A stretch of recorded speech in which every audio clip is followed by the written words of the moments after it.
안녕하세요. 지식의 모든 것을 탐구하는 지식탐사대입니다. 혹시 북한이랑 전쟁이 나면 어떻게 될지 생각해 보신 적 있으신가요? 생각만 해도 아찔하지만 오늘은 전문가들이 분석하는 세 가지 시나리오를 통해 만약의 사태를 냉정하게 살펴보겠습니다. 물론 이런 일은 절대 일어나선 안 되겠죠. 이 영상은 특정 정치적 입장을 대변하는 것이 아니라 순수하게 안보 전문가들의 분석을 바탕으로 제작되었음을 먼저 알려드립니다. 첫 번째 시나리오는 가장 가능성이 낮지만 가장 파괴적인 전면전입니다. 이 경우 전쟁은 북한의 기습적인 대규모 포격으로 시작될 가능성이 높습니다. 서울과 수도권은 휴전선에서 불과 수십 킬로미터 떨어져 있어 북한 정사정포의 직접적인 사정권에 들어갑니다. 북한은 시간당 수십만 발의 포탄과 방사포탄을 수도권에 쏟아부을 수 있습니다. 상상만 해도 끔찍하죠. 전쟁 초기 몇 시간 만에 엄청난 인명피해와 사회 기반 시설 파괴가 발생할 수 있습니다. 물론 우리 군도 가만히 있지는 않습니다. 한미연합군은 즉각 반격에 나설 겁니다. 세계 최고 수준의 공군력과 해군력을 동원해 북한의 주요 군사시설과 지휘부를 정밀 타격하겠죠. F-35 스텔스 전투기가 북한의 방공망을 뚫고 핵심 표적을 제거하고 이지스함에서는 토마호크 미사일이 발사될 겁니다. 동시에 지상군이 북진을 시작하며 북한군과 치열한 교전을 벌이게 됩니다. 하지만 북한은 결코 만만한 상대가 아닙니다. 세계 4위 규모의 재래식 군사력과 함께 20만 명에 달하는 특수부대를 보유하고 있습니다.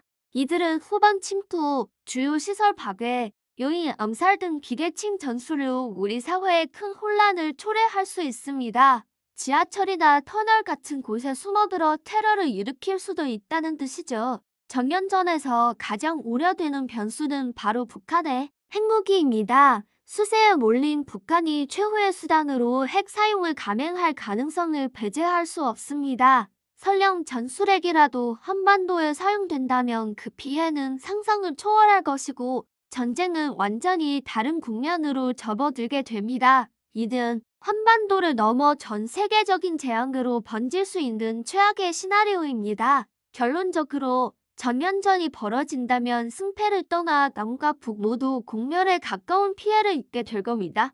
수백만 명의 사상자가 발생하고 한반도는 수십 년간 회복 불가능한 폐허가 될 수 있습니다. 이것이 바로 우리가 어떻게든 전쟁을 막아야만 하는 이유입니다.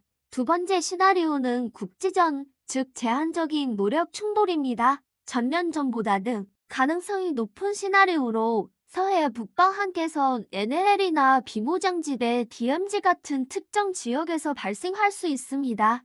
과거 연평해전이나 연평도 포격 도발과 비슷한 형태라고 생각하시면 됩니다. 예를 들어 북한 경비정이 NLL을 침범하고 우리 해군과 교전이 벌어지는 상황을 가정해 볼 수 있습니다. 혹은 북한군이 DMZ에서 우리 측 지피를 향해 기습적으로 총격을 가하는 도발을 일으킬 수도 있죠.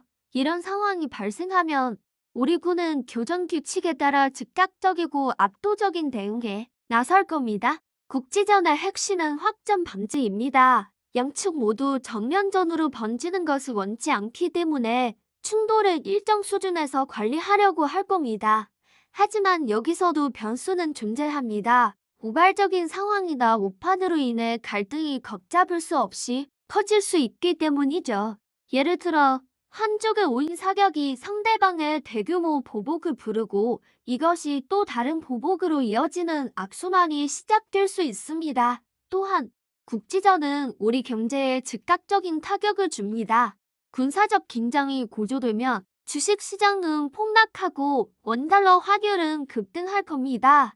외국인 투자 자금이 썰물처럼 빠져나가면서 금융시장 전체가 흔들릴 수 있습니다. 단 하루의 교전만으로도 수조 원의 경제적 손실이 발생할 수 있다는 분석도 있습니다. 결국 국지전은 전면전으로 가는 위험한 징검다리가 될 수 있습니다.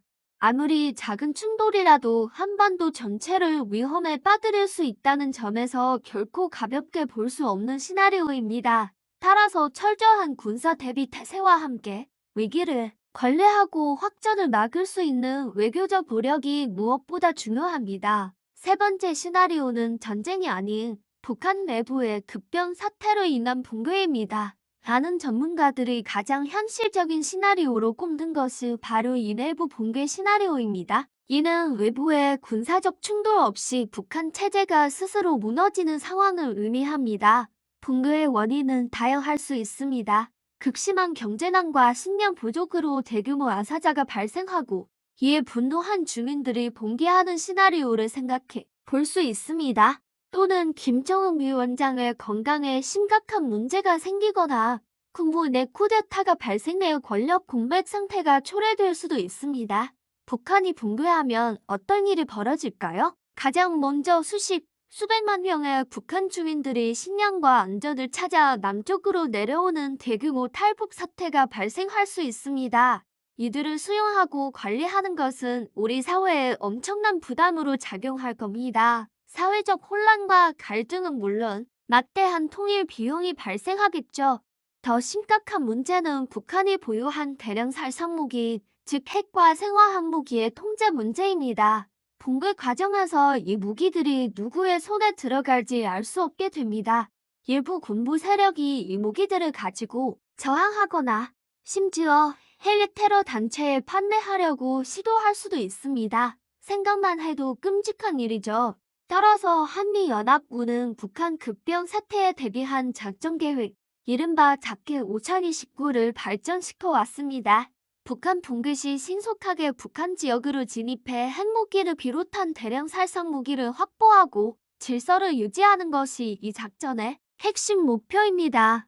하지만 이 과정에서 주변국, 특히 중국의 개입 가능성도 무시할 수 없습니다. 중국은 북한 지역의 불안정이 자국에 미치는 영향을 최소화하고 친중 정권을 세우기 위해 군대를 파견할 수 있습니다. 이 경우 한반도는 이중 패권 경쟁의 새로운 가축장이 될 수도 있습니다. 북한 붕괴는 결코 통일로 가는 손쉬운 길이 아니며 오히려 더 복잡하고 위험한 상황을 초래할 수 있다는 점을 기억해야 합니다. 오늘 우리는 전문가들의 분석을 바탕으로 한반도에서 발생할 수 있는 세 가지 시나리오를 살펴봤습니다. 전면전, 국지전, 그리고 북한 내부 붕괴, 어느 것 하나 쉬운 길이 없으며 모두 엄청난 희생과 대가를 요구합니다. 이러한 시나리오를 이야기하는 이유는 불안감을 조성하기 위함이 아닙니다. 오히려 최악의 상황을 냉정하게 인식함으로써 우리가 왜 평화를 지켜야만 하는지, 그리고 튼튼한 안보가 얼마나 중요한지를 다시 한번 깨닫기 위함입니다. 전쟁은 게임이 아니면 그 어떤 이유로도 정당화될 수 없습니다. 우리가 누리는 이 평화로운 일상은 결코 거저 주어진 것이 아닙니다. 보이지 않는 곳에서 땀 흘리는 우리 군 장병들의 헌신과 위기를 관리하려는 외교적 노력이 있기에 가능한 것입니다. 앞으로도 한반도의 전쟁의 비극이 다시는 되풀이되지 않도록 우리 모두가 안보의 중요성을 인식하고 평화를 위한 지혜를 모아야 할 때입니다. 오늘 영상이 유익하셨다면 구독과 좋아요, 알림 설정 부탁드립니다. 여러분의 생각은 어떠신가요? 댓글로 자유롭게 의견을 남겨주세요. 지금까지 지식탐사대였습니다. 감사합니다.